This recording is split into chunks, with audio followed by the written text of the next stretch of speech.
Bonjour à tous, je suis Legenda et vous êtes sur ma chaîne Résilience Urbaine. Avant de commencer cette vidéo, je voudrais commencer par vous remercier. Vous êtes aujourd'hui plus de 20 000 à consulter Résilience Urbaine chaque mois et vous êtes également de plus en plus à me suivre sur YouTube. Donc je sais que l'upload des vidéos n'est pas constant, mais je suis très occupé à côté, donc je vous prie de me pardonner pour ça. Mais en tout cas, merci de me regarder une fois de plus. Et n'hésitez pas, comme vous le faites, à commenter les vidéos, à m'écrire, c'est toujours un plaisir d'échanger avec vous. Alors, aujourd'hui, je vais vous parler d'ODC. Je ne vais pas à nouveau faire une discussion fleuve sur l'ODC, je ne vais pas reprendre la théorie, je ne vais pas vous expliquer ce que vous savez déjà, j'en ai suffisamment parlé sur le site Résilience Urbaine. Je voudrais vous parler aujourd'hui du contenant de l'EDC. Quand j'ai commencé ma préparation, mon sac à dos ne me satisfaisait pas. Du coup, j'ai acheté ce Maxpedition Falcon 2, qui est du matériel d'excellente qualité. C'est un sac qui est super robuste, qui a une construction à toute épreuve. Le problème de ça, c'est que ça pèse hyper lourd, mais vraiment, vraiment hyper lourd. Déjà à vide, je crois que ça pèse un peu plus de 2 kg. Et une fois chargé concrètement, à part me défoncer la colonne vertébrale, ça ne servait pas à grand chose. Sachant que même s'il y a plein de poches, elles sont au final assez difficilement accessibles parce qu'il y a toujours ce système avec des boucles à défaire un petit peu partout. C'est plus pour moi une contrainte qu'autre chose. Et comme j'en ai déjà un petit peu discuté, les sacs tactiques, hein, qui sont voilà, des sacs bourrés de passants, molles, etc., ce sont des sacs qui ne sont pas discrets pour un sou. Et aujourd'hui, je tends à éviter justement d'utiliser ce genre de matériel parce que j'ai pas envie de me faire remarquer. Ça peut aller du quotidien quand je vais au travail ou dans des moments où je vais pénétrer dans des bâtiments officiels. Ça, c'est un appel à la fouille et concrètement, ça me fatigue. Donc pour moi, c'est terminé. J'avais avant d'acheter donc le Falcon 2 un sac Ispac que vous voyez ici, qui est un sac qui est hyper confortable, qui est bien foutu. Le problème de ce sac et la raison pour laquelle j'avais acheté le Maxpedition, c'est que c'est pas du tout justement un sac tactique. Il n'a pas de rangement hyper pratique à l'intérieur, alors il y a différentes poches, mais ce n'est pas étudié pour ranger du matériel directement. Néanmoins, comme voilà, j'ai eu mal au dos avec le Falcon 2 et j'en ai eu assez d'avoir quelque chose de très très long sur le dos, j'ai cherché une solution alternative.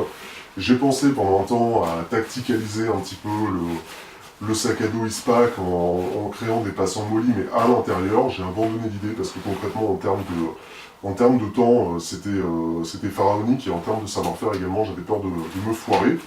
Donc j'ai trouvé une autre solution, et cette solution, vous voyez, ce qui est bien, c'est qu'au final, vous ne la voyez pas. C'est que dans ce sac Ispac, j'ai tout au fond une pochette qui contient tout mon EDC. Alors finalement, si des femmes regardent cette vidéo, elles vont se marrer parce que c'est un petit peu le principe qu'elles utilisent tous les jours dans leur sac à main. Elles ont une petite pochette, le vanity case avec leur maquillage, etc. Moi, j'ai pas de maquillage, j'ai que des outils et du matériel médical, et je le range donc dans cette pochette, qui est une pochette qui est faite par Condor. Je vous donnerai la référence exacte dans les liens de la vidéo. Et cette pochette, elle me plaît énormément, déjà parce qu'elle a un format qui est idéal pour aller dans le fond d'un sac à dos, et surtout parce qu'elle est hyper bien étudiée, je vais vous montrer ça. Quand on l'ouvre, on n'a pas une ouverture uniquement par le haut, comme une trousse où on a du mal à accéder aux objets. On a une ouverture complète, avec ce système de tendeur qui permet d'avoir une ouverture soit en L, soit complètement à plat si on décide de défaire les tendeurs. Donc moi je trouve ça super bien pensé, au quotidien ça me sert énormément. J'ai tout mon matériel voilà, à disposition, visuellement je n'ai pas à chercher les choses, je sais directement où est le matériel dont j'ai besoin, et ça me permet d'embarquer une variété de choses qui est hyper intéressante. J'ai mon matériel électronique de secours, j'ai des stylos, des Sharpies, mon couteau, ma pince multiple, des ciseaux de chantier, du matériel médical également dans cette poche. Hein. Donc voilà, je ne sais pas si vous voyez, là-dedans j'ai des pansements, j'ai des sutures, j'ai du désinfectant. D'ailleurs, en parlant de ça, j'ai découvert ça. Alors vous allez peut-être me dire que je débarque complètement, mais j'ai trouvé ce désinfectant qui est donc en capsule. Je trouve ça beaucoup plus intelligent, beaucoup plus hygiénique et beaucoup plus facile à transporter que le désinfectant en spray. Là, on en a besoin, on prend sa capsule, on l'utilise, on la jette, et on n'a pas de souci de contamination. Donc ça, je trouve que c'est tout bête, mais c'est hyper utile et c'est super bien pensé. Voilà. Donc voilà, c'est mon EDC que vous avez sous les yeux, c'est ce que j'ai tous les jours avec moi, et comme vous le voyez, c'est super compact. C'est au fond de mon sac, personne ne le voit, il n'y a que moi qui sais que tout est là, et moi c'est ça qui me convient. Je trouve qu'avoir les choses dispatchées dans différentes poches du sac, c'est vraiment, mais alors vraiment pas pratique. Et là, pour le coup, voilà, j'ai ma pochette, j'ai tout dedans, je me pose pas de questions, et pour moi, c'est tout simplement l'idéal. Alors, j'ai adopté exactement le même mode de fonctionnement pour une trousse médicale avancée. Donc ça, c'est une pochette qui est également faite par Fondor, qui est bien pensée aussi. Donc là-dedans, j'ai du matériel médical. J'ai beaucoup plus de choses que dans cette pochette de décès. J'ai des pansements compressifs, j'ai tout un tas de choses assez utiles. Et une fois de plus, c'est vraiment compact. Donc je pense que ces systèmes-là sont plus adaptés au quotidien que d'avoir un énorme sac tactique hyper lourd qui en appelle un petit peu la curiosité des autres. Et je ne sais pas si pour vous ce système fonctionne, mais en tout cas moi depuis que j'ai adopté ce fonctionnement-là, j'ai plus aucun problème pour trouver mon matos. Avant dans le Falcon 2, j'étais toujours en train d'ouvrir toutes les poches. Là au moins j'ai tout à disposition et je trouve ça parfait. Voilà. Je vous remercie d'avoir suivi cette vidéo. N'hésitez pas à la commenter comme d'habitude. J'aimerais également, si vous le pouvez, si vous le souhaitez, que vous partagiez avec tout le monde quel est votre décès. N'hésitez pas à mettre des photos, à expliquer quel est le matériel que vous utilisez au quotidien, c'est intéressant.